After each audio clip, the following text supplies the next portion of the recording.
Unleashed podcast, episode 2. Thank you for joining us, Jordan Pritchett. You were here, episode 1.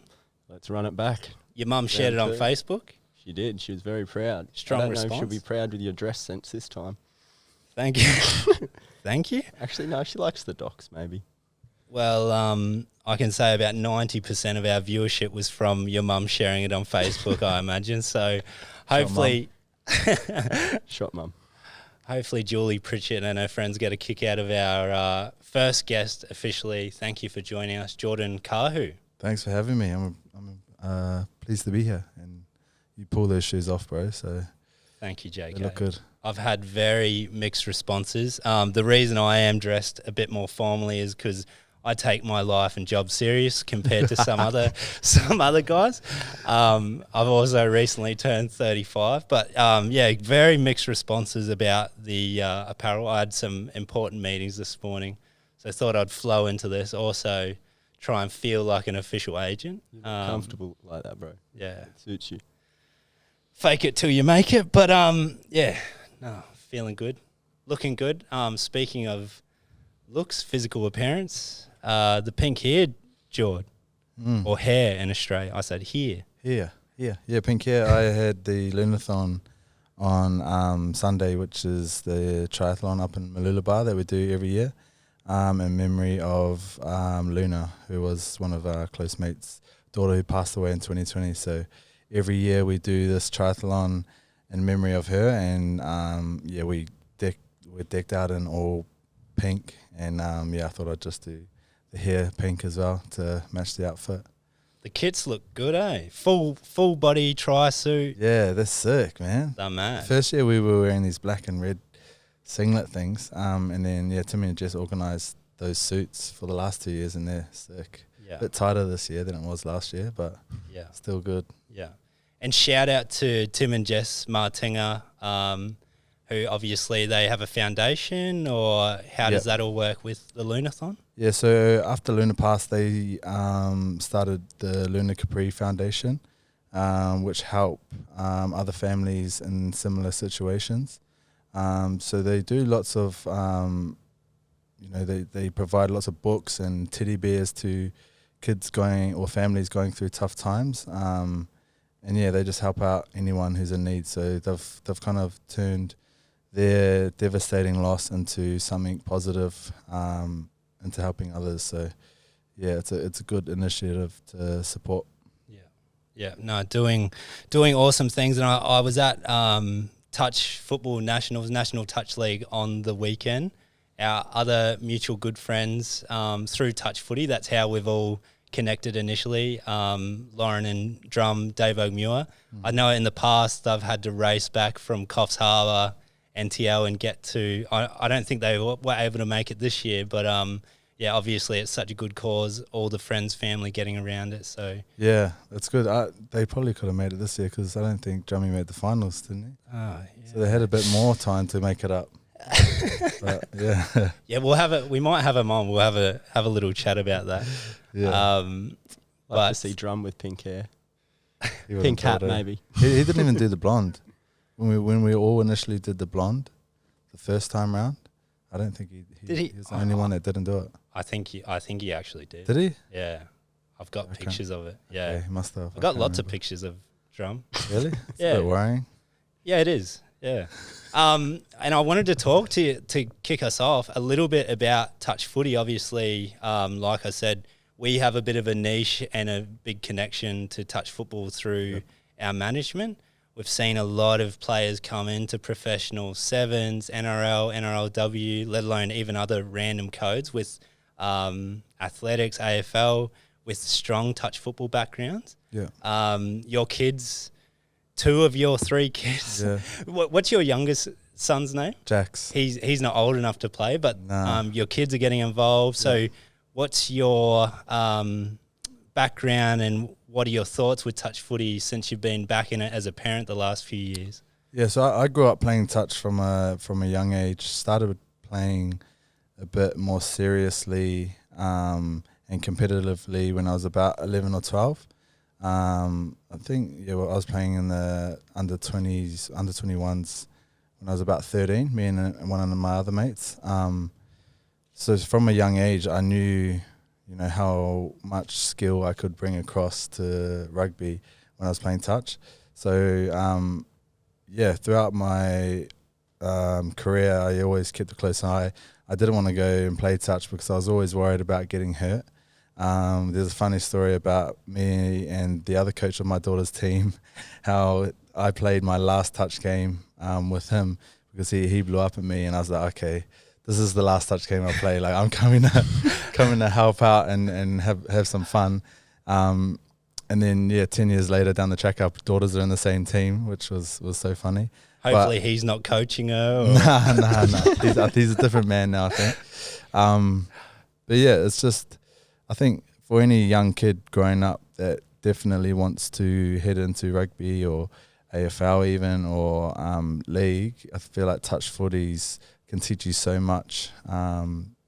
Just on the skill side of it, it's such a fast-paced game, and I feel like especially ball makers, ball players will take a lot out of playing touch growing up. And when in the end of 2020 we started a family team with there's like 7 or 8 of our young girls, and we put them into under 8s. And my daughter started young, under 8s, but 5, 4. 5. Yeah, I think Jayla might have even been 4, turning 5, playing in the under 8s, and they just all loved it. So that was the reason they first started getting into it. And now Jayla's just a weapon. Yeah, she's a little gun. Yeah, I think, and shout out to Gold Coast Touch. Obviously, I've just finished working there full time. Geordie's still working there, heavily involved, and you guys have had a bit to do with the community. I think there are the skill aspects. Another aspect that wouldn't be spoken about much was what I recognised is getting mentally prepared. So you go to a tournament, you play 3 or 4 games a day, and you have to get yourself right physically and mentally to get up for the games. Yeah. And I really found when I went back to rugby after playing so much touch, that actually helped my prep so much for rugby, because usually you play 1 game a week and you only have to get yourself mentally there to prepare for that 1 game. But it was like something mentally for me that I could almost flick a switch. I felt a little bit earlier, or a little bit better than I could earlier on in my footy career, because you have to get yourself, physically and mentally right multiple times over a tournament. We're talking up to 12 times, instead of 1 time a week. And none of those preparations are ever the same, compared to like day 1 on like the Friday of like a three-day tournament compared to, the last day on the Saturday. There's, none of the same. Yeah. And the other thing I wanted to touch on was how good the community is, like your experience there with Jayla, friendships, coaching, stuff like that. How's that been? Yeah, I think that's probably another point I didn't touch on, but that's definitely a huge part of why the kids love it so much, and that was a huge part of why I loved it when I was growing up. And I feel like Jayla's more excited to go and mingle with everyone than she is to actually play. Playing's just something that comes along with getting to mix and mingle with everyone there. So the community down there is so lovely. Everyone down there, family. You got Paulie on the little cart, picking the kids up and taking them for a little drive around all the fields and stuff like that. It's just memories that the kids will kind of live on with forever, and that's probably where the cycle starts as a young kid growing up, and then remembering those experiences when they're young, and then putting their kids into it, and that's just kind of the community that's built down there. It's such a lovely place to be at weekly. In the cycle of touch, you're still running around in Div 1 up there, mate, with the not this year, I don't think. My knees have been battling, they've been giving me a bit of grief over the last, few months, so I might have to pull the pin. I wasn't doing much anyway. I was literally catching a ball and putting it down, so I feel like they could find anyone to do that. Couple of intercepts. Bully had a couple of intercepts as well, Yeah, I'd get the intercept though, and I'd be too afraid to open up, so I'd be looking around straight away for someone. So there's no point in me being there. Putting the ball down and sledging me, that were the 2 main things you were pretty good at. Yeah, it was the thing I loved about it was I was probably having the most fun out of my whole team, It was just enjoying it for the love of it again. That's what I loved about it. It was good because those boys were quite serious, and then me was out there spraying, bully or spraying Beerley or spraying you. Like, just, it was so much fun. Yeah. The balance. Yeah. Mark. And then, the good thing is your whole team would get on the back of that and, everyone's going at me, which is, it was fun. Now, shout out to, I think we mentioned them, Drum and Loz and the Misfits Club. I think a big reason why Misfits aren't playing Div 1 this year is they got scared of our team, Salmon, just overpowering the Gold Coast Touch Association. We were coming, a work in progress, weren't we? Yeah. So, that's awesome. And obviously you touched a little bit, you played early on in New Zealand, you grew up in New Zealand, went to Wellington College, big Hurricanes fan, big All Blacks fan growing up. When did the sort of dream to become a professional rugby player start for you? As long as I can remember, I think, from a very young age, my dad was a huge All Blacks fan. So I don't think, I can't remember any time that I didn't want to be a professional rugby player. All I wanted to be was an All Black. That was all I wanted to be for my whole childhood. Primary school? Everything. Yeah. Since you can remember? Since I can remember, everything. Like, that's all I wanted to be. Didn't want to be anyone else. And I always remember at school, teachers, well, what happens if you don't become an All Black? And I would just, it would just be in one ear out the other. I'd be like, well, I'm going to be. Yeah, I'm going to be. Yeah, there's no option. Like, I think a lot of my childhood was based around that, and I think that's why I was so well behaved as well. I had good parents that I was obviously didn't want to let down and didn't want to get in trouble, but a lot of my behaviour when I was a kid was based around me being an All Black, and I feel like even in school, a lot of my decision making when it came to anything, homework, I'd always worry about how it would tarnish my career as a professional, as an All Black, pretty much. So as long as I can remember, that's all I wanted to be. Did you mingle with any other sports, like early days in school, or was it always just rugby? Nah, I played cricket, basketball, what else? Athletics. Did those three. I was okay at all of them. The best other sport that I was probably good at was athletics. Yeah. Until I had a meet where I burnt the bottom of my feet, and from that moment on, I stopped going, because they had a rule over there that you weren't allowed to wear spikes until you're 10, which makes sense. But even on the turf tracks and on hot days and stuff, your feet so would you're just... on rubber athletics tracks, bare feet, middle of summer. Yeah. Yeah. That's New Zealand for you, eh? Were they breaking records over there? Well, it was, So this one Colgate's, it was like a North Island champs. I think it was after the 200. Like, I won the 200 and I sat down on the ground straight away. My feet were just boiling. Like, I could feel them, and I looked at them and they had these big blisters over the balls of my feet and over each toe. And one of the young officials walked past, and she seen that. She said, "Oh my God!" And then she had like a Slurpee ice block, but it was like in a cup. She goes, "Here," and she put it straight on it, and it just stuck straight to her, and it was just the worst thing ever. But literally from that moment on, I kind of grew away from athletics, and then everything, all my eggs were just in the rugby basket. And I'm not racist when I say that's New Zealand for you, because I grew up till I was 13 in New Zealand till the year 2000, and it really interests me because you're born 91. Yeah. Massive rugby fan. Come 01, 02, that little period, the Hurricanes had Umaga, Lomu, Cullen, Nonu came in later. Yeah. David Holwell, no one really know who he is, but they had him too. So obviously massive inspiration for you.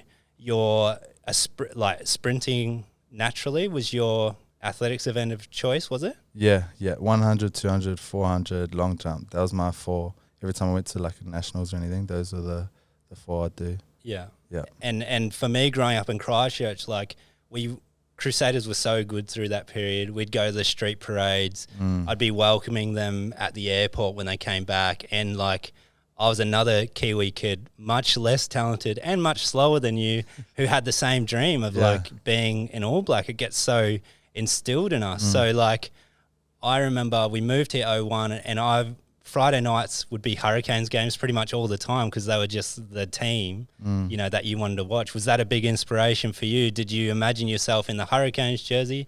And who did you kind of, through high school, through that period, who did you kind of model your game off? They were definitely huge inspirations. Christian Cullen was my favourite player growing up. And because I was quite small growing up, he was someone I tried to model off a lot. Just his footwork, his pace and everything. I had the Jonah Lomu haircut though, so like I tried to have the Jonah Lomu swagger, but play like Christian Cullen. So you had the little tuft at the front and full bald. Yeah, full bald, and then it was blonde too, like it was a little streaked blonde. Got to bring back a pink one, surely. I used to gel it up, for ages. I had it for a good, period of time. There were 8 people in the world rocking that haircut at that time, and you were one of them. I know. It takes a brave man. Yeah. But yeah, those I love Tana Umonga. Alama Eremia was at the Canes. Yeah. I was just a diehard Canes supporter. I think either the Canes or the Lions made the finals one year, and me and my brother were standing on the street like toot for the Lions or toot for the Hurricanes or something like that. Like we were proper diehards. And that was an era that was just, crazy talented, especially at the Canes. It's probably the best era to never win anything, that area. Yeah, well, I think the year 2000, they won the MPC in Christchurch because I went to the grand final. That must have been the one. And I remember they won. I'm moving to Australia like 2 weeks later, and my uncle goes to me, have a good look around because you might not see this for a while.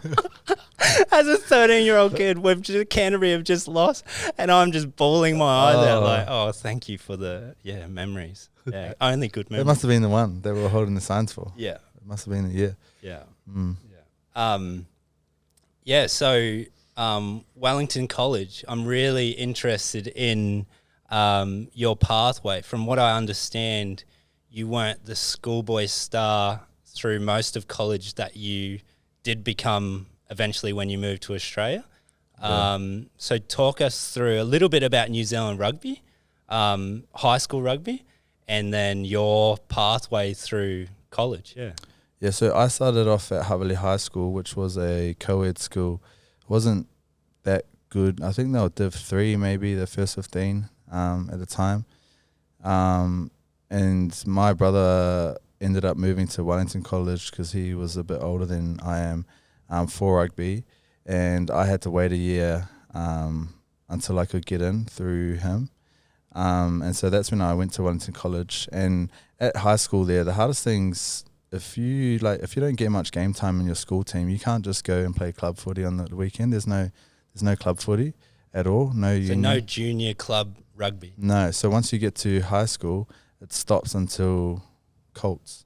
Yeah. Just high school rugby. So all the focus is in high school rugby. So if you don't make the best team or you sit on the bench, you're not playing any footy. And so my first year at Wellington College, we won the under-15s national tournament up in Tauranga. We had a pretty good team. We had Lima Supuanga was our first 5.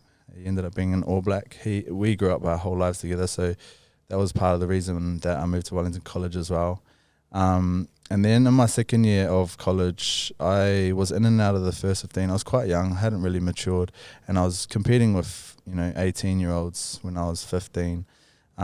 So looking back now, if I just, was patient enough, I would have got in there the following year. But as I said, I was just a young kid wanting to play footy. And because I didn't get that fix on the weekends through club, there was times where, I grew up my whole childhood just being, the best of my age group. And then when it got to a level where I wasn't playing in my age group anymore, I kind of was a bit impatient with that. And so I was in and out of the first 15, sitting on the bench, playing second 15, predominantly most of the year.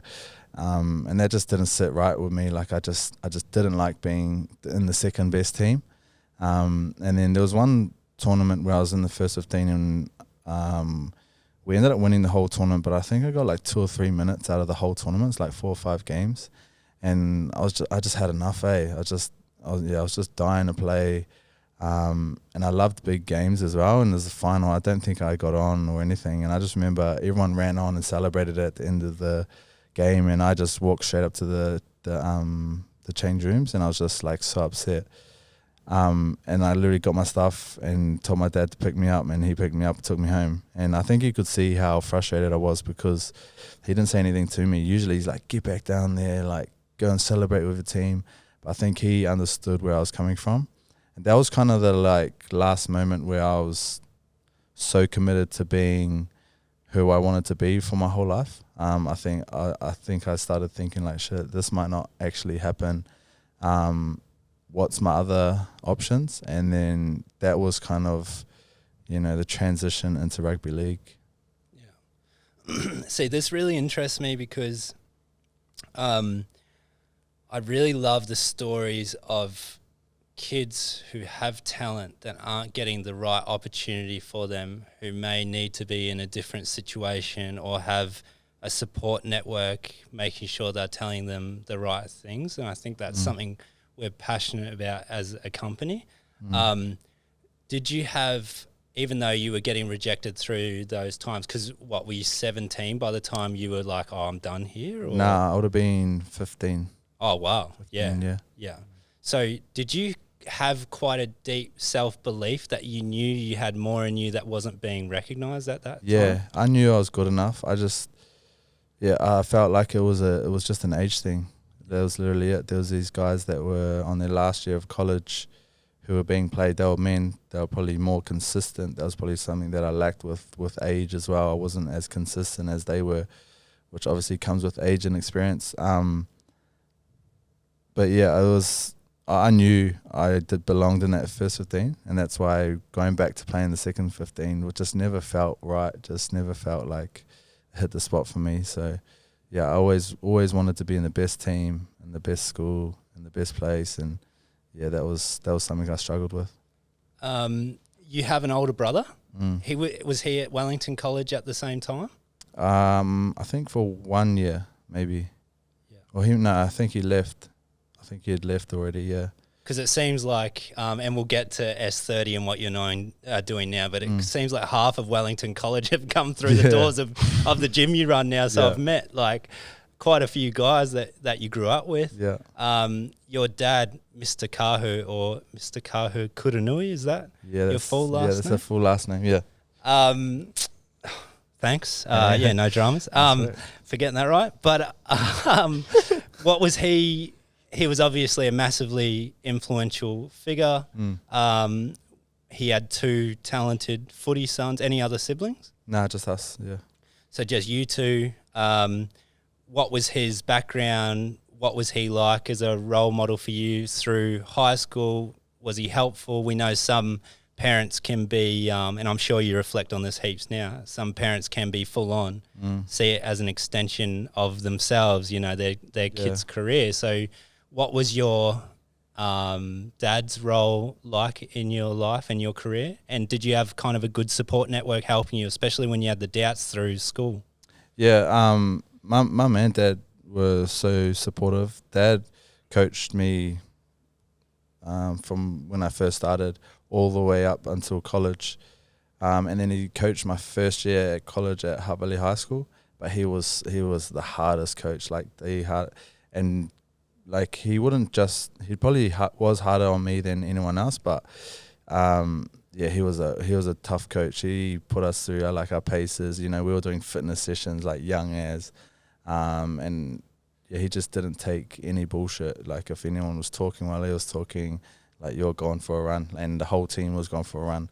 And then on the sidelines screaming, just real tough, especially on my brother and I. And I think, a lot of my resilience came from that. I was a bit of a sook when I was a kid, so if something did happen, I think that's just part of being a younger brother. You sook until you get your way. There'll be times where I'd be hurt on the field and he just, he'd either not look at me or scream at me to get up. I got a lot to thank my old man for. He was always at every single game, no matter where it was. He didn't miss a game at all. Amazing. Yeah, at any game. So reps, school, everything. I think he always made sure he had a job where he could always come and support, no matter where we were playing. That was, looking back now, even me missing Jayla's touch games, I know how hard it would have been for him to do that.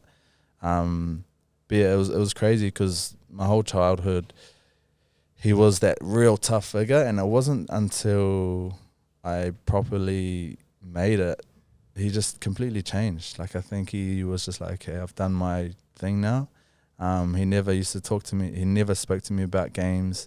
He never gave me any advice or anything. He's just like, I don't know, he probably kind of just handed me on. He knew there was professionals looking after me now, but that was kind of a weird thing. I was always, going to him after games expecting either a spray or or something, but nothing. Like, it was crazy how just all of a sudden it just changed. I think, he dedicated so many years of his life to mine that when I did eventually make it, he was just like, he was just like, step back and let the pros do the work. But yeah, both him and my mum were so supportive. My mum as well, she used to get me up before school, take me down to the field and train before school, get me home showered and then send me to school. Like, my parents were both dedicated. I think they understood that from a young age I was super dedicated as well. So they just wanted to nurture that. They didn't obviously push me. Like, whenever I said I don't want to do this anymore, they'd always make sure they'd tell me, why. Like, they'd ask me why. But then they would always support that decision. Like, I remember when I first wanted to stop athletics, I was the national champ at my age and I didn't want to do it anymore, and they supported that, which would have been tough for them. But yeah, both my parents had played a huge role in both my brothers and I's, footy career growing up. Sure, you would have played a lot of backyard footy with your brother. Oh, bro, so many biggest fights, the biggest fights. Do you reckon that taught you anything with characteristics with footy, like the resilience or anything like that as well? Yeah, definitely. I think because he was always a few years older than me, I'd always lose unless it was a running race. Just strength-wise, he'd just always beat me. So yeah, I think I learned a lot of resilience from him as well, which was important in my career. There's a bit of an advantage for the younger siblings too, is versing that older sibling, hey? And so when you're so used to playing someone older, faster, bigger, stronger, and then you go back to your own age group, there is an advantage there, do you think? Yeah, definitely. I would always try jump in his games. I'd always try fill in when they were short in numbers. I think I played in one of his games when I was 3 years old. I just wanted to be him for most of our childhood. So yeah, it's definitely, I don't know if there's a stat or anything, but I feel like a lot of younger siblings are so lucky that they do have older siblings to compete with on the daily. There might be a stat somewhere there. Yeah. Well, I'll flip it. I'm the eldest sibling out of three, my younger brother, and definitely one of his best character traits is persistence just with anything. So True. I would have bullied him a lot as a kid. Yeah. Sorry, Ash, if you're watching. But yeah, I definitely think, it makes a massive difference being the younger one, just with the persistence and just constantly having to earn what you get, I guess. Yeah, so true. Yeah, my little brother, Mike, he is an absolute rat bag, but we loved cricket and rugby too. And he was such a brat that he'd say to me, "Oh, we're not playing unless I bat," playing cricket. So he, of course, turned into quite a class batter, and I was a bowler in the end because that's all we ended up doing. Yeah. Leg spin, what were we? Fast, medium. I'd say medium. I thought I was fast, but probably medium pace in the end.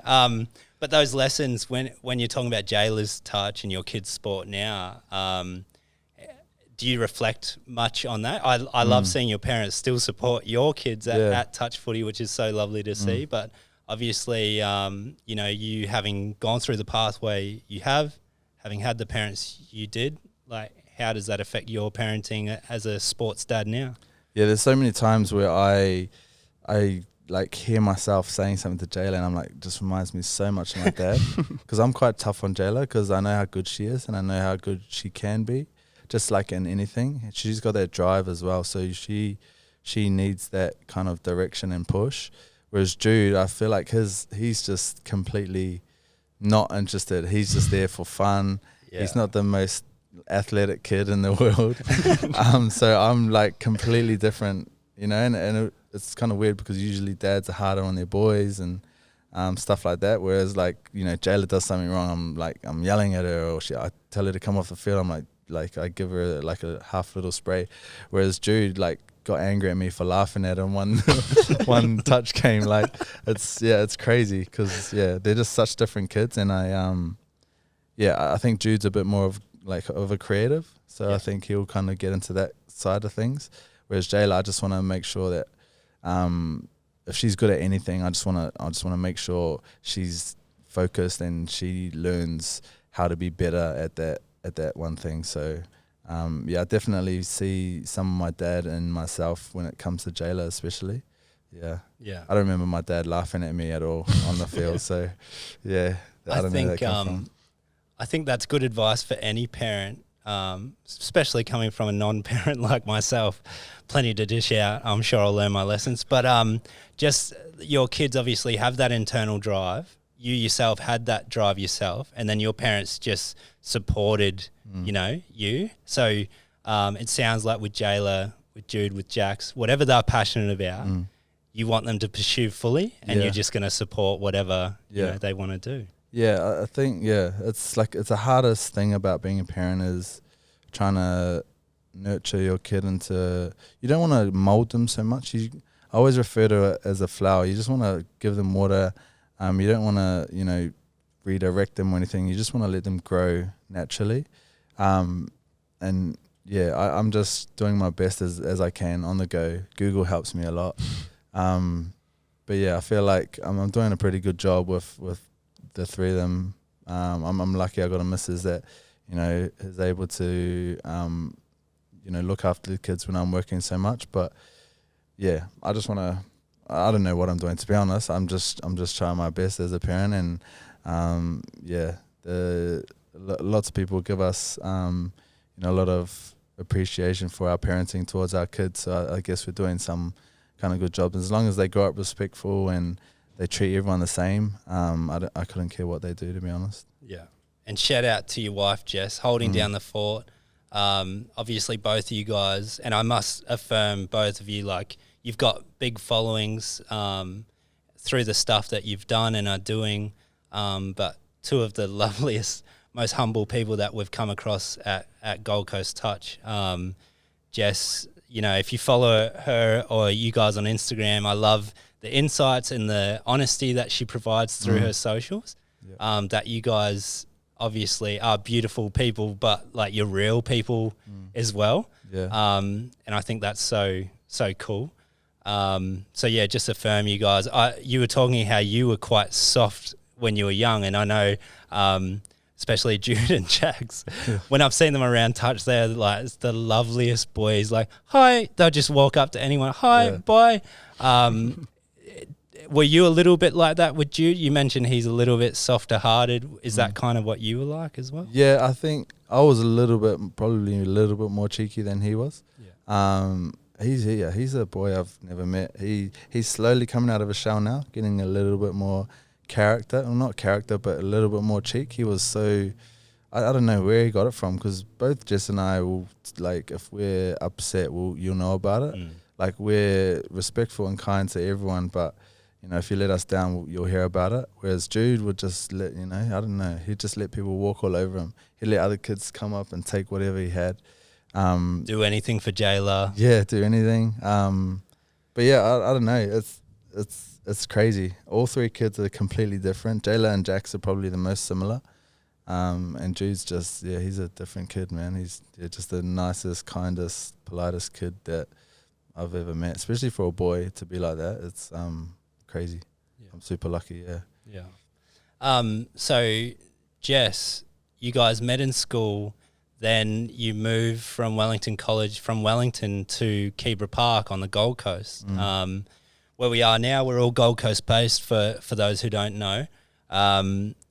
Obviously there's two parts there I really want to find out more about. How did that come about? What age were you? And then the transition of life for you and Jess, young couple, making such a big move at a young age. Yeah, it was crazy. Jess and I, we met when I think we were 15. but we didn't start dating until just when I was about to leave. And we both had 1 year left of college, so we just said, oh, we'll see how we go.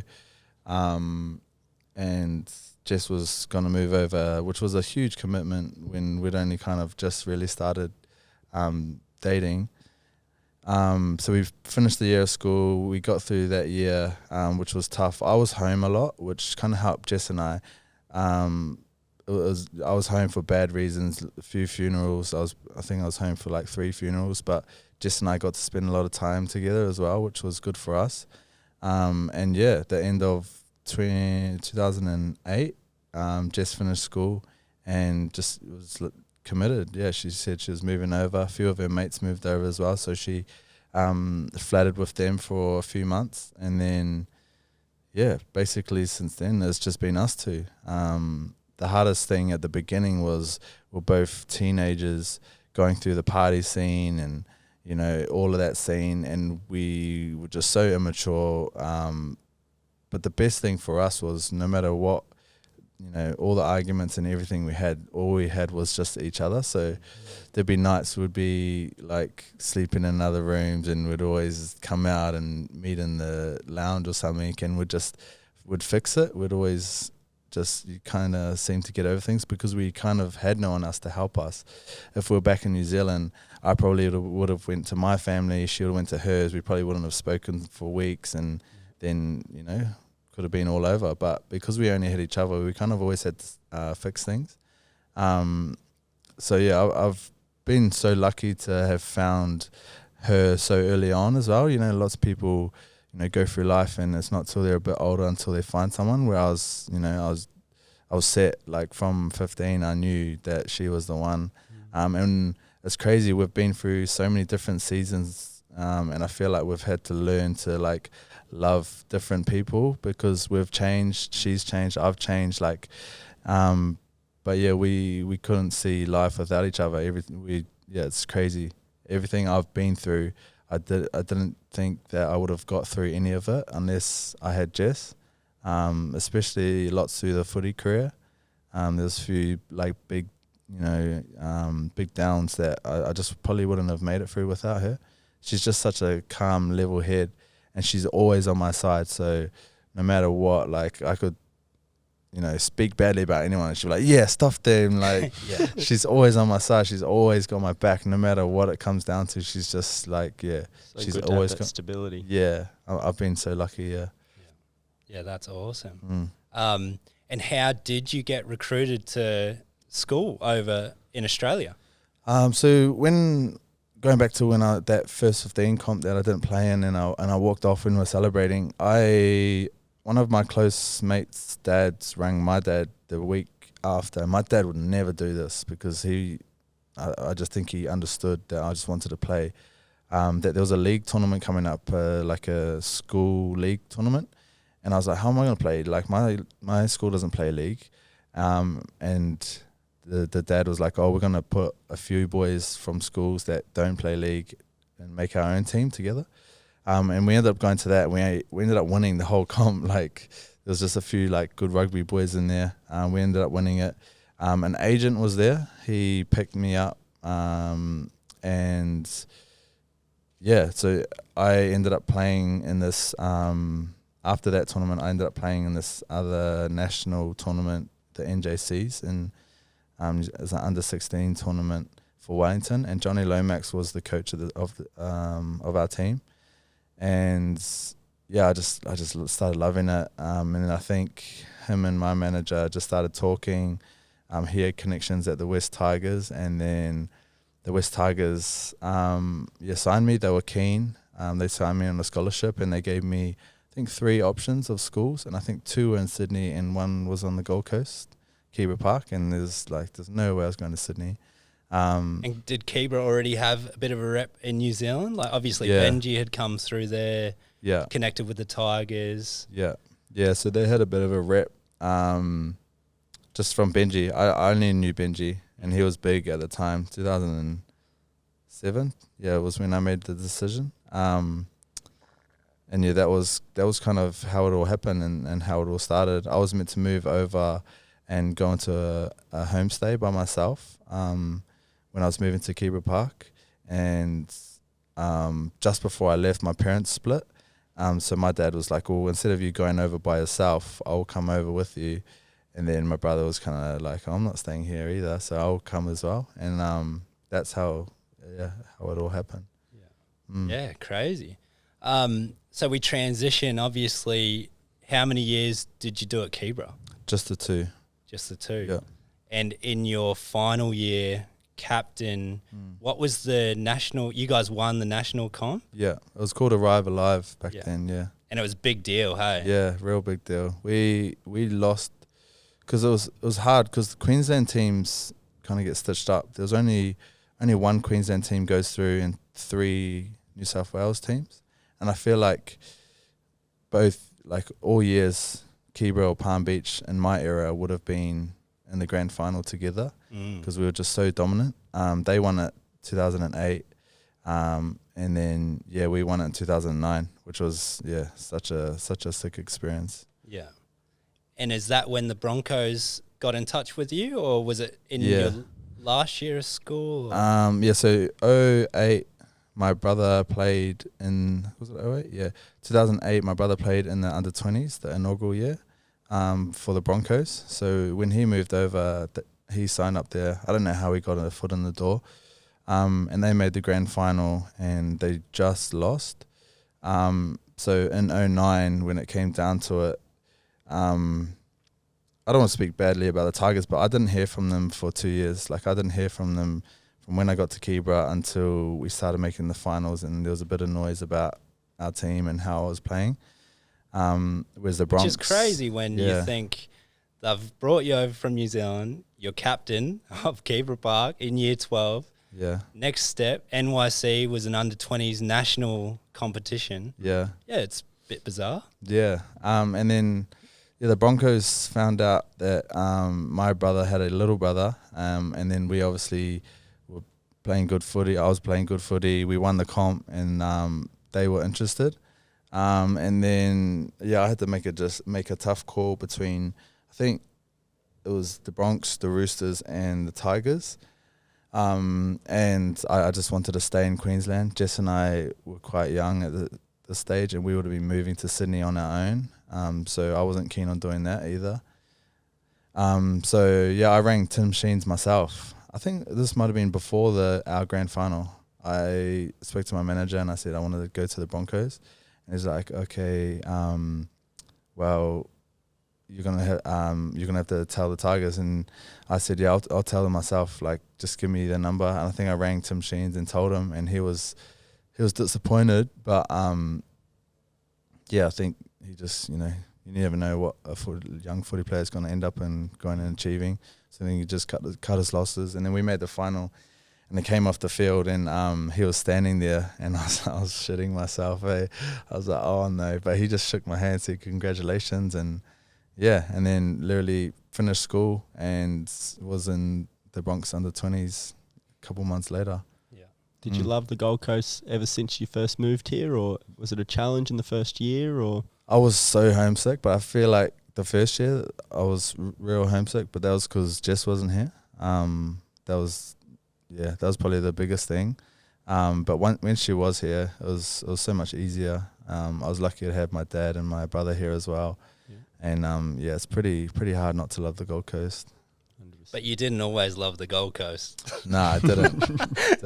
Not always. But you're enjoying it now. Obviously, you guys chose to settle here after you lived in Brizzy while you were with the Broncos, and you were looking at Sydney and obviously around your footy. But you guys, what made you choose to settle here anyway? Well, at the end of 2020, when I finished up at the Bronx, I was still keen on playing. Originally I wanted to stay at the Broncos, and I kind of got led on that I was going to be kept on there. So we ended up extending our lease up in Brisbane for an extra month, and just stayed in Brisbane because I thought I was going to re-sign there. And that didn't end up happening. So we had to move down the Gold Coast because I wasn't getting paid. I wasn't, all of this stuff. So we moved down the Gold Coast with my old man, which was meant to be 2 weeks. And the only kind of options I had was Sydney or overseas in the UK, but I wasn't keen on both. We just had a baby in 2020. I didn't want to go UK because, COVID was crazy over there. I probably would have had to go over by myself, and then Jess and the kids would have gone back to New Zealand, lived with her family, and I just wasn't keen on doing that. So yeah, that 2 weeks turned into 2 years and a bit at my dad's place, and yeah, that's kind of, we've only just moved out of there recently, so it's been crazy. I love the story of your career path, and that's why it's so awesome to have you on here. I think there's so many lessons that anyone can draw from, let alone young athletes as well. To say you've had some challenges would be a massive understatement, and you had to work your way through that. There's so much for us to touch on, but a really interesting little point that you've mentioned before to me is that obviously the dream of being an All Black when you were younger, that dream never really subsided. So all through your NRL career, we're talking All-Stars, New Zealand Kiwis, Grand Finals, you still had the dream of being an All Black.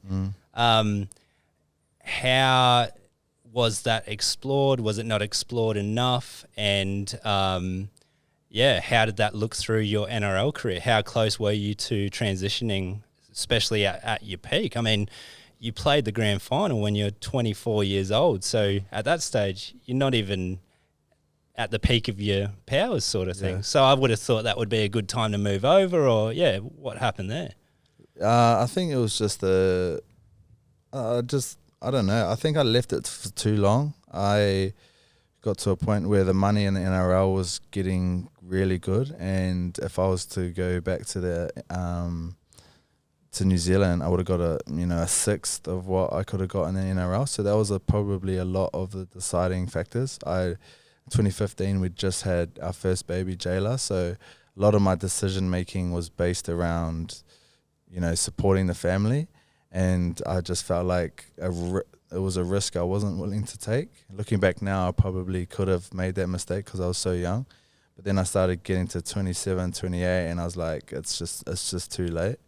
So looking back now, I could have made that decision. And, I don't want to regret anything, but I was in the height of, my NRL career. I just made the Kiwis that year.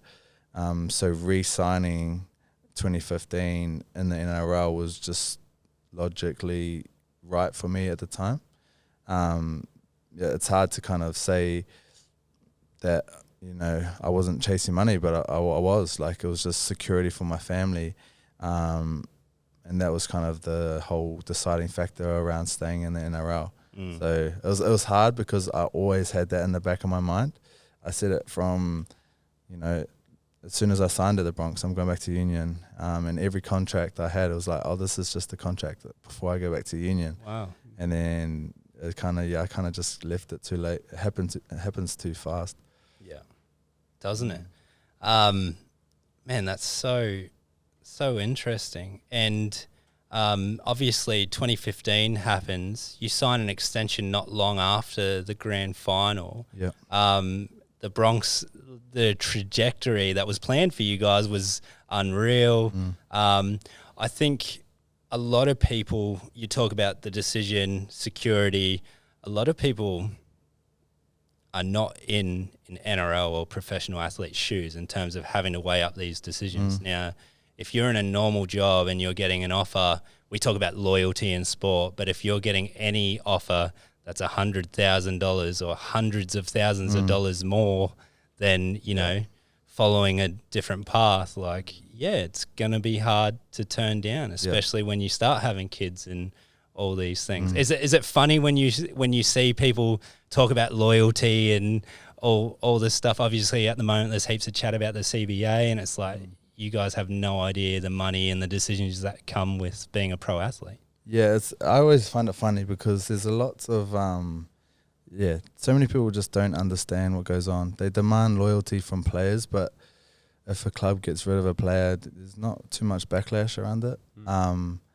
in some circumstances, like when I had a lot of injuries at the beginning of my career, the Broncos were real loyal. They re-signed me after one of my knee reconstructions. Did that mean a lot to you at that time? Yeah, it did at the time. So, you know, I always felt like I had to be loyal to them to repay them back for that. But yeah, it's like with the turnaround of players and the depth and like the professionalism that kids are learning at school, you know, there's always going to be someone that's going to fill your jersey like tomorrow. And yeah, just showing loyalty to clubs is, you know, like I feel like you always got to have yourself and your family first, because at the flick of a hat, clubs are going to flick you just like that. So, yeah, in some circumstances, but yeah, it's funny when people have no clue and they get so mad at players for making decisions for themselves, where if they got a pay rise at another job, they're jumping at straight away, which is, yeah, it's crazy. With those injuries that you talk about, was it 3 knee injuries during your career, like serious ones? I had 3 serious ones, but I had 2 like back to back before I'd played any NRL games. Yeah, and they signed me after the first one, I think. And yeah, I don't know what would have been going through your head at that time, but how important was like the support network around there, like friends, family, even management? Was it tough to handle? How did you get through? Oh, the first one I was real immature. I got caught up in the system. It was my first time being in the NRL squad. So I felt like I was just, you know, this big baller who wasn't. I hadn't played any games.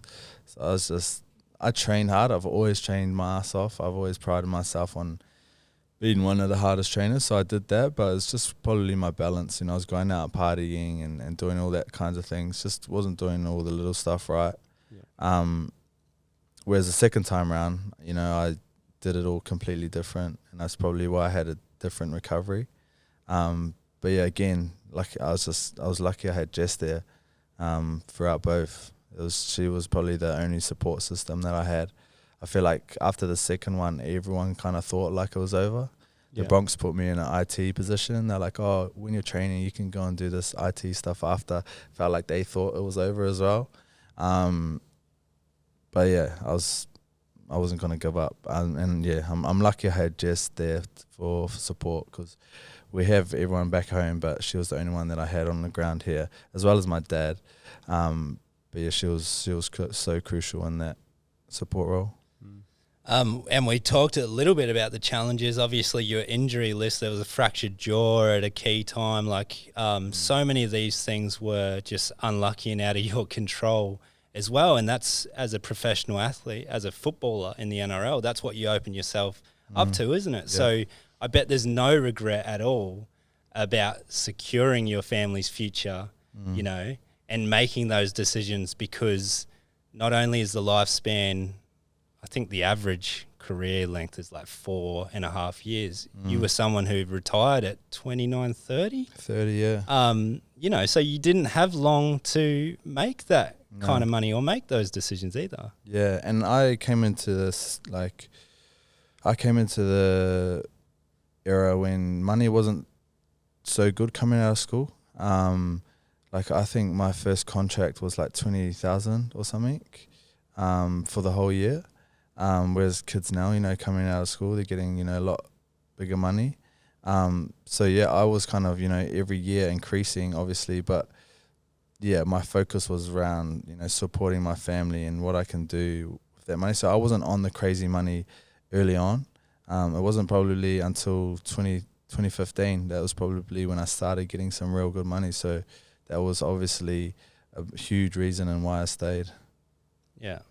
Random fact, I was at the 2015 Grand Final. Oh, shit. And what a game. Are you a Cowboys fan? Not a Cowboys fan. No. Football fan. It was a good game, right? Yeah. Good for them. You may not want to reflect on it. Yeah, I was sitting, like, my cousin got me tickets somehow, and I was sitting, don't know where he stole them from, but I was sitting like 4 rows back from when Thurston had the conversion. Like, we could have thrown that over. I don't know why there's a big deal about it. We had stellar seats. That was like one of the best grand finals of all time. How do you go from playing in front of 80,000 people? the ups and downs of sport, you'd have times like that when everyone's around you, giving you raps, you feel like you're center of the universe, to times when you're at home alone with Jess or just alone. You know, I'm sure post-career there were these moments. How do the highs and lows, like mentally, how do you handle that? Because I just know that being at touch tournaments like nationals on the weekend, even on a small scale, you're with your mates all week, you know, you have a good time, you're in a little bubble, and then you have that post-tournament depression. Now, we're talking about people transitioning out of that's their everyday life with their friends, in the changing room, on the weekend, in the news, all that, and then all of a sudden, cricket. Like, how do you handle that?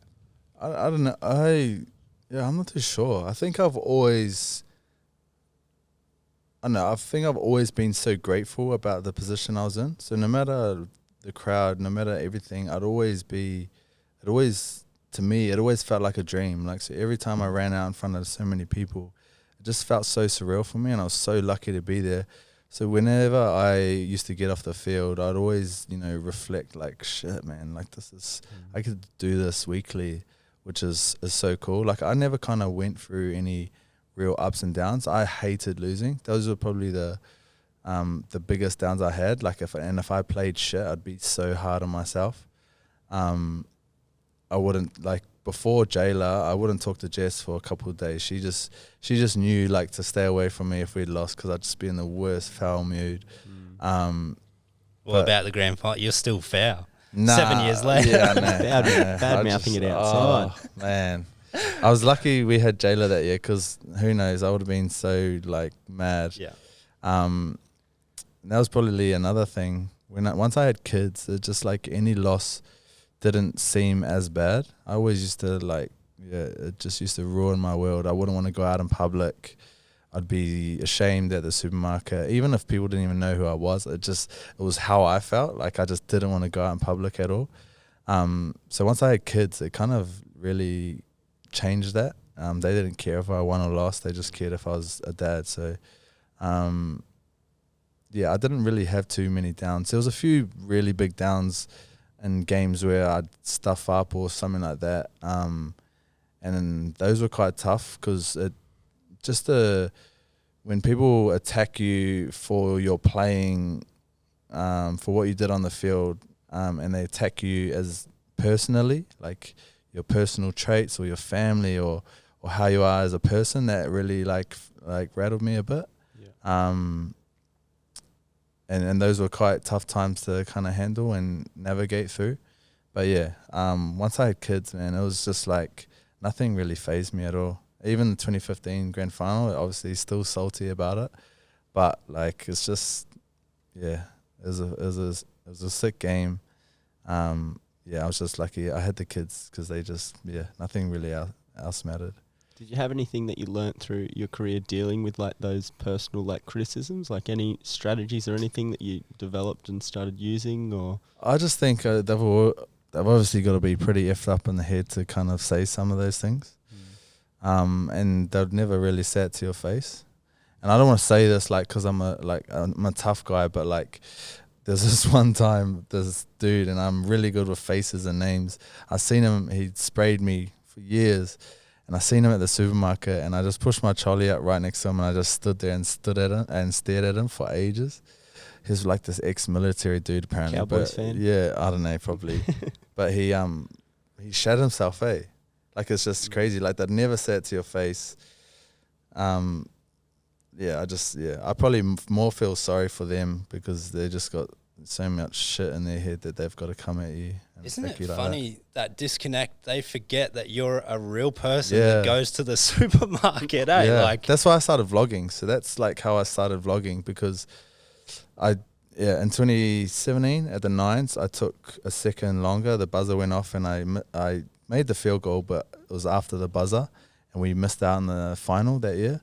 So after that year, I copped so much, and I was like, why do these people, like, why do they treat me like this? Like, so that's why I started vlogging, because I was like, I want to show these people I'm just a normal person that, you know, chucks boots on and a jersey on every weekend. And I feel like, I honestly feel like after that time, there was still haters here and there. but after that time, they kind of weren't as personal towards me. Yeah, we're just people, man. Have you always had a passion for like the personal brand and the vlogging and all that sort of stuff? I know you do a lot of that stuff like post-career, but during your career or? Yeah, so that's when it kind of started. 2015, I think I took a first like GoPro video when we went on tour with the Kiwis. And that's kind of, I've always been quite creative. Maybe that's where Jude gets it from, that my creative side. I always loved helping my mum doing her art projects and stuff like that. I would always give her a hand.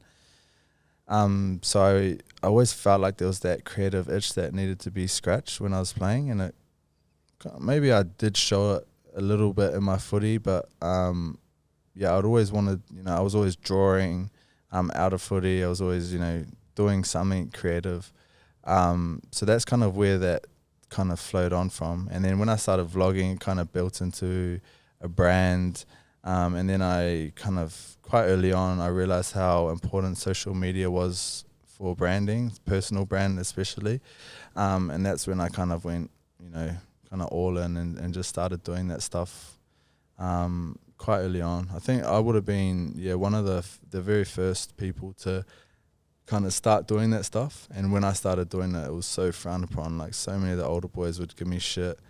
Wayne threatened me with a $2,000 fine, like, wow, for vlogging. Just like, it's crazy now that he did the Stand bloody documentary. He wouldn't even let me vlog. Like, bro, come on. Wouldn't even let me vlog, but does this whole Stand documentary. But yeah, it was so frowned upon. And I just kept doing it. I was like, fuck it, who cares?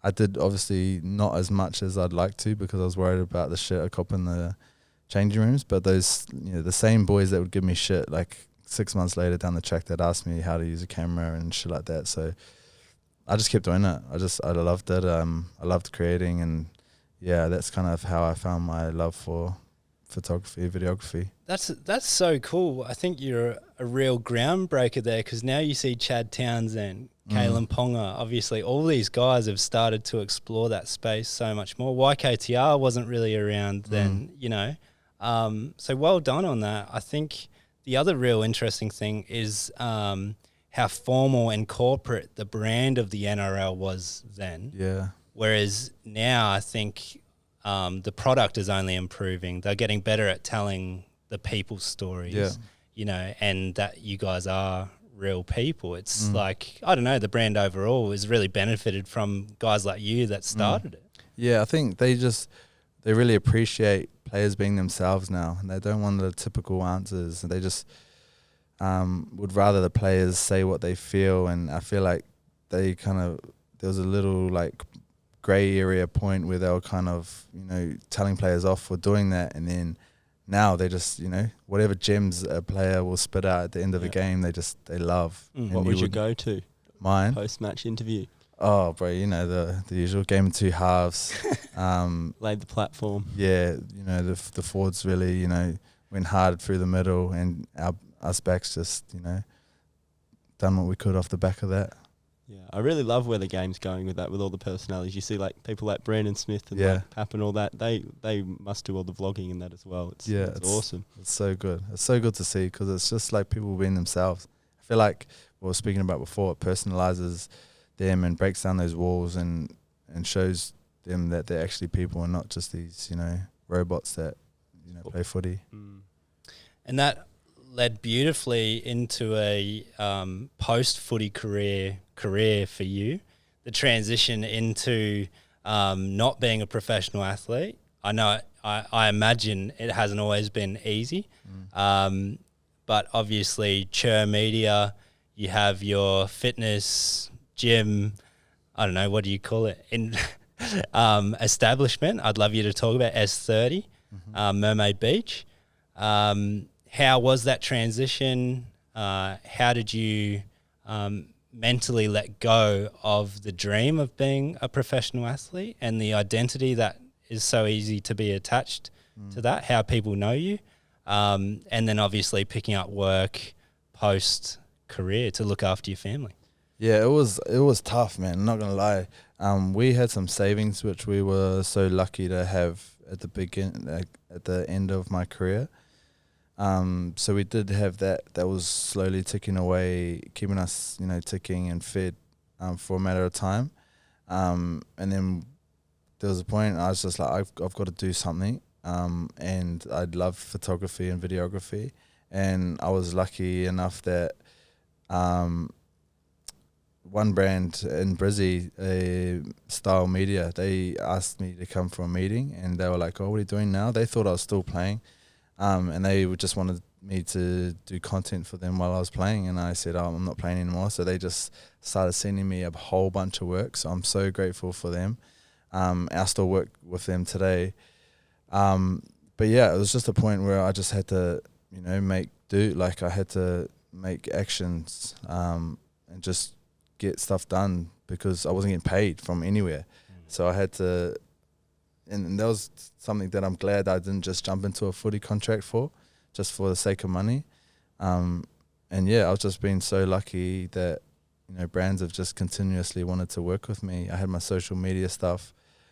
And yeah, I'm like looking back now from where I've come from to have been able to work with some of the companies that I've worked with is pretty crazy. I'm so grateful for literally every job or every couple that books me for their weddings and stuff like that now. And we did go through that, that lockdown, and that was another tough time that I had to readjust again. But yeah, I don't know. I think I'm just so stubborn and I'm so dedicated and driven. I'm willing to sacrifice so much. I'm willing to sacrifice sleep, food and everything, whatever it will take to feed my family. And I'm lucky that I've got that drive. But yeah, True Media is obviously at a point now where, is building a consistent income for my family, which is awesome. And then yeah, in 2020, I think 2020 or 2021, I was meant to open S30 in Brisbane, and that kind of fell through, which was disappointing. And then another investor jumped on board, and that's when we found the Gold Coast one. And yeah, it's just something that I've always kind of wanted to do. It has taken a lot of work that I thought I wouldn't have to do. I thought it was just going to be something on the side that I'd attach my name to and it just, tick away. But it's definitely not that. It's, it's something that I love being a part of, the community. And we're just so lucky to have, some people that have come through the doors that have built such a cool community themselves. Like we haven't had to do too much. They've just loved it so much that they, created that community. And yeah, it's awesome. It's yeah, with the last 3 years since I've finished, I didn't think that it would get to this point. I'm just so lucky I stuck to my guns and stayed strong and stayed doing what I love. I feel like I've been really lucky where I've been able to play as a footy player for 10 or so years with something I love, and then dive or fall into something that I love already as well. And not many people can say that they do that. But that's, credit to me just, not wanting to give up. And yeah, it's just, I'm just so grateful for everything. It's still a battle and everything is so hard all the time, but it's, I'm just so grateful for everything I have. Yeah. And I know how hard you work behind the scenes. You've told me how early you get up for the 5 a.m. gym class and then how late you're working with Chur Media stuff. So it's a credit to you, man. You deserve everything that's going on. We wish you nothing but the best success. It's just a couple of last things I'd love to touch on. You've mentioned gratitude quite a few times during your career, post-career. It sounds like that's so important just for our mental health, for our happiness, to make sure that we're grateful for just such little things, not just playing in front of 80,000 people, but, the fact that we can hear this podcast or see each other, like very minor things. Gratitude's important. How did you balance that? How did it develop you being grateful for things with the ego of, like, every young person has an ego as we're a young man, let alone the money and the opportunities and the attention that you get as a young footballer? Where were you kind of able to balance those sort of different spectrums of view? Yeah, that's a hard one. I think obviously there's banter between boys and stuff like that. You'd always throw your, achievements, with the boys. So some of my mates would be like, fuck, he's not humble. Like, but that's the only things I'd say to my mates, like just talking shit. But yeah, I don't actually know. I just think losing everything, like through each injury and being at the bottom, that's kind of when you are taught to appreciate the things you had. And because I was injured so fucking much, I'd lose, you know, being in the squad. I'd lose, you know, test matches that I wouldn't get played in. And losing those things, I think that's why I'm so grateful for everything I have. And even in business, when we had those lockdowns and I couldn't work at all, you know, I was battling for money. I didn't know what I was going to do. That has made me grateful for every opportunity that I have now. And I think it's hard because it's not until you lose something that you're grateful for what you have. And you obviously don't wish that upon everyone. And I feel like people hang on to things for so long just because they're so worried about losing it. But in the end, it could teach you a real valuable lesson around gratitude. And I think that's kind of where I found the balance and found that gratitude is by losing things so many times. And that's where I've found it, I think.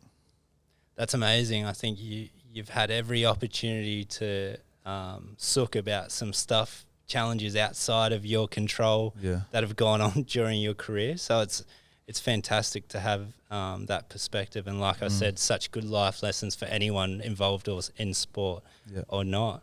The last thing, touching on being a young guy coming through the pathway, the ego and stuff like that, tying that into management and what we do, working with young athletes coming through the pathway, what would be your advice when it comes to, and this isn't even a plug for us, it's just sports management agents get a really bad rap, and there has been you know, you see plenty of stuff in the media talking down on them.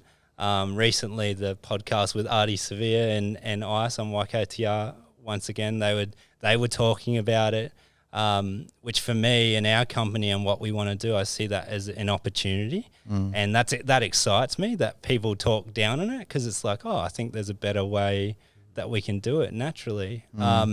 What would be your advice in terms of you coming through the pathway, who you choose to have around you, including the management stuff? I think a lot of the young players, they've got to be real careful with just jumping on board with any agent. I think that's like something that, you know, any little kid, they just want an agent. They just want an agent, so they go around school and flex that. And they kind of think they've made it. Yeah. If an agent approaches them, Yeah. So that's where a lot of them fall into the trap. They sign up with these agents just for the sake of flexing at school, which isn't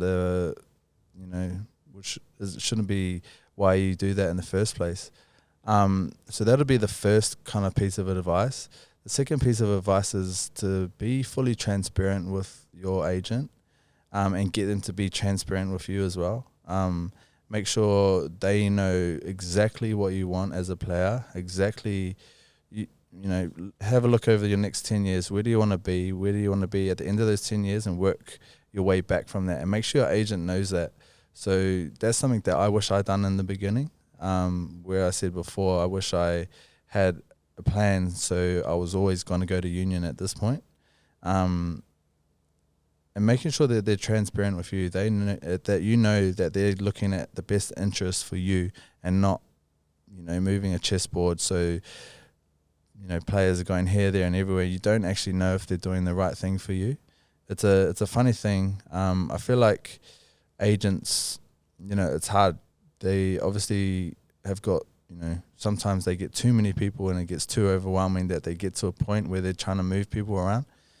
I just wish there was more transparency in the industry, and I feel like there's got to be something that's enforced by the NRL where agents can't manage coaches as well as players. I feel like that's just a real funny mix. You never know if there's a coach at a club and you're going to that club. You never know if it's for you, if it's for the coach or whatnot. Contradicts all of like the sports morals, right? Yeah, I don't understand how that's not a thing already. Yeah, if you're a young player, those are probably the best advice I could get. Make sure you're not doing it just for a flex at the beginning, making sure you've got a plan and your agent knows that plan, you're transparent with them, because they do help, especially when times go bad. If you get in a bit of trouble, the first person that's going to help you is that agent. So making sure someone that's going to stand by you through those times as well. You need someone that's going to stick up for you and have your back no matter what. So yeah, that's probably. I've had a different kind of experience. I signed up with that agent. I reckon I signed my first agent just because of that reason. I wanted to flex that I had an agent, but he ended up being really good. But I left him for another agent who I knew had more contacts and could get me more money. And then eventually that got to a point where I had to leave that agent because I just didn't want to be attached to his name anymore. So yeah, it's a crazy world. But you have to make sure that you're choosing wisely. Make sure you speak to your parents or maybe other coaches or someone who's got a little bit of an experience around agents so they can give you the right kind of background into each person. And clearly not a decision you have to rush either, hey? No way. Yeah. Especially when you're young. There's no rush at all. Clubs will come knocking. If you're good enough, they'll come knocking no matter if you have an agent or not. Yeah. Thanks, JK. You just put us out of a job. So cheers for that. Choose wisely. That's my point. Yeah. They need to sign the deal. Choose wisely. 100%. Yeah. No, once again, I think there's such good advice for us as young management coming through. Just can getting started. Offer one more? Yeah. Maybe just agents giving more to their players, like offering more financial advice, marketing advice for their personal brand, just having other little things that they can give to players is going to be so helpful to the player. Instead of just negotiating a contract every 12, 24 months, I feel like those other things, making sure all the players' accounts are in check. They're not handling them, obviously, because we know what's happened in the past. But, I feel like those are some other services that they could start offering. Yeah, because it's bizarre to me, having not had an agent or going through the professional pathway, that a lot of athletes only hear from their agents at contract time, and then you may not hear anything. That's crazy. It's crazy. There's obviously the check up every now and then, but I feel like that's just a ticker box. It's not really to. Well, as an accredited agent, you have to check up with them a certain amount of times. Oh, really? Yeah. So that would probably just tick that box. Yeah, that's probably why. Yeah.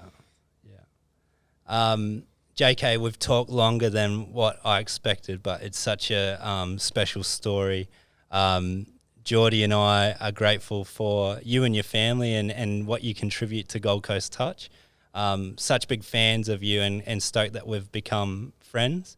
Love what you're doing at S30, and we benefit by training and being a part of that community now. Ruined me this morning. Oh my God. Oh yeah, I'm cooked. I almost fainted. It's good. It's fun though. It's good.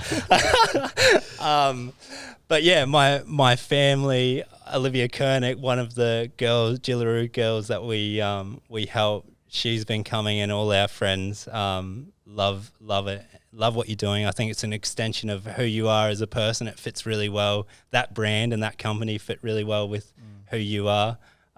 We've even talked about expansions, so down south. So we'll talk to you about that. It's just the community vibe, hey. I don't know, even those Saturday mornings, just rocking up and everyone's happy to be there and just getting to converse. Yeah, it's awesome. It's awesome. Well, so kudos to you, bro. Thank you for your time. Super grateful to have you here and excited to watch the rest of your journey as well. Thanks for having me, lads. Keep the pink.